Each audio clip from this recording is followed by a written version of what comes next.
বৃহস্পতিবার সকালে বোলপুর পৌরসভায় আচমকা অভিযান চালায় বোলপুর থানার পুলিশ। এসডিপিও অর্পিত আর পারাক এবং বোলপুর থানার আইসি সুদীপ্ত মুখোপাধ্যায়ের নেতৃত্বে পৌরসভার জন্ম এবং মৃত্যু শংসাপত্র প্রদানকারী দপ্তরে এই অভিযান চালানো হয়। হঠাৎ পুলিশের উপস্থিতিতে পৌরসভা চত্বরে ব্যাপক চাঞ্চল্য সৃষ্টি হয়। গত 10 বছরের জন্ম মৃত্যু সংক্রান্ত সমস্ত নথি এবং তথ্য সংশ্লিষ্ট দপ্তরের কাছে পৌঁছানোর পর সেখানে অভিযান চালায় পুলিশ। ঘটনার পর সাধারণ মানুষের মনে একাধিক প্রশ্ন উঠতে শুরু করেছে। জন্ম মৃত্যু শংসাপত্র বিভাগ ছাড়াও পৌরসভার অন্যান্য দপ্তরেও কোনো অনিয়ম বা দুর্নীতির অভিযোগ রয়েছে কিনা তা নিয়ে শুরু হয়েছে আলোচনা।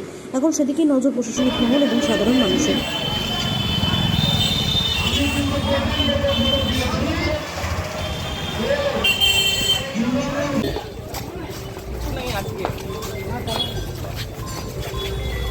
স্যার কাগজপত্র কিছু পেলেন নাকি?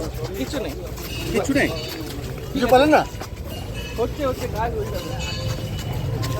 হাঁটাও, কাগজ আনবেন তো স্যার? আরে হয়ে গেছে, আরে হয়ে গেছে।